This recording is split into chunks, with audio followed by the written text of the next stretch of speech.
Assalamualaikum warahmatullahi wabarakatuh. Hello, let me introduce myself. My name is Antika Nilan Cahaya. You can call me Antika. NPM 22411-210 Management 22C. Di sini saya akan menjelaskan materi statistik, yaitu uji normalitas.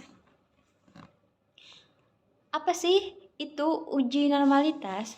Uji normalitas adalah suatu prosedur statistika yang digunakan untuk menguji apakah distribusi data suatu variabel acak tertentu terdistribusi normal atau tidak.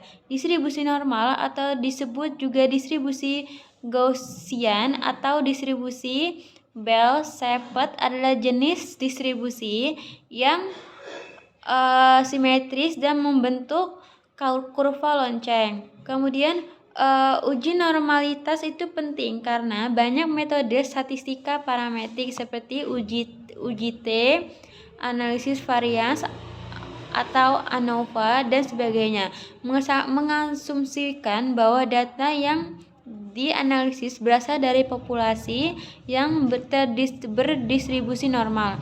Jika data tidak terdistribusi normal, hasil dari analisis tersebut mungkin tidak dapat diandalkan. Contohnya, yang pertama ada Kolmogorov sampai Smirnov test. Itu menghitung deviasi antara distribusi data dan distribusi normal. Kemudian ada Shapiro dan Will test, itu menghitung nilai diuji berdasarkan koefisien dari suatu fungsi yang melibatkan urutan data. Kemudian yang ketiga ada Lilliefors test, itu merupakan varians dari uji Kolmogorov dan Smirnov.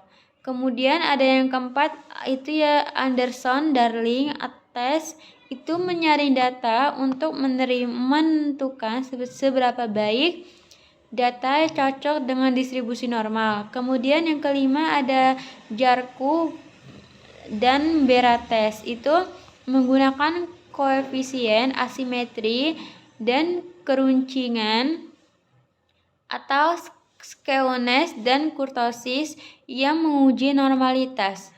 Kemudian ada sifat-sifat normalitas. Yang pertama itu ada yang disebut sensitivitas, itu terhadap ukuran sampel, yaitu beberapa uji normalitas seperti uji Kolmogorov dan Smirnov dapat menjadi sensitif terhadap ukuran sampel. Dengan sampel yang besar, uji ini dapat menunjukkan perbedaan kecil yang mungkin tidak memiliki implikasi praktis. Kemudian yang kedua ada keterbatasan untuk sampel kecil. Itu beberapa uji atau seperti uji Shapiro dan Wilk lebih sesuai untuk sampel kecil. Uji ini itu dapat memberikan hasil yang lebih akurat ketika sampel relatif kecil. Kemudian ada yang ketiga ada interpretasi grafik. Pada uji normalitas ini itu yang menggunakan grafik seperti Q-plot atau histogram. Itu interpretasi subjektif dapat diperlukan meskipun grafik dapat memberikan pandangan visual tentang normalitas. Penilaian dapat bervariasi antar analis. Kemudian yang terakhir ada pentingnya konteks. Itu dalam beberapa kasus pelanggaran asumsi, normalitas tidak selalu menjadi masalah besar, terutama jika metode analisis yang digunakan cukup tahan terhadap deviasi dari distribusi normal, terutama dengan sampel yang besar. Kemudian ada penerapannya, yaitu pertama mengumpulkan data, kemudian ada melakukan uji normalitas, yang ketiga ada mengajukan hipotesis nol dan alternatif, yang keempat ada menetapkan tingkat signifikasi, kemudian yang kelima ada menghitung statistik uji. Kemudian kesimpulannya yaitu Kesimpulan dari uji normalitas ini harus dilakukan dengan hati-hati dan pemahaman terhadap data dan konteks analisis itu sangat penting. Jika data tidak memenuhi asumsi normalitas, beberapa alternatif seperti transformasi data atau penggunaan metode non-parametrik mungkin perlu dipertimbangkan. Selain itu, selalu penting untuk melaporkan hasil uji normalitas dan keputusan yang diambil dalam interpretasi data.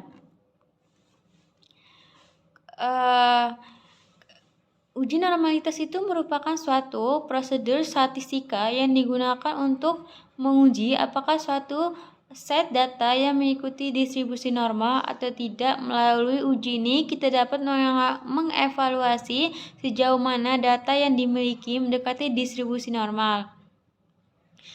Beberapa metode uji normalitas yang umum digunakan itu melibatkan perhitungan statistik atau menggunakan visualisasi seperti histogram dan QQ-plot.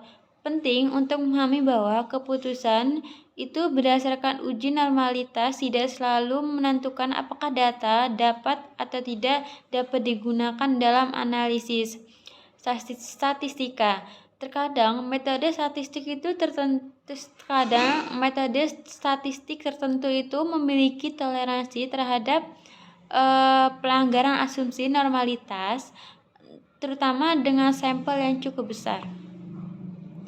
Sekian presentasi dari saya. Thank you. Wassalamualaikum warahmatullahi wabarakatuh.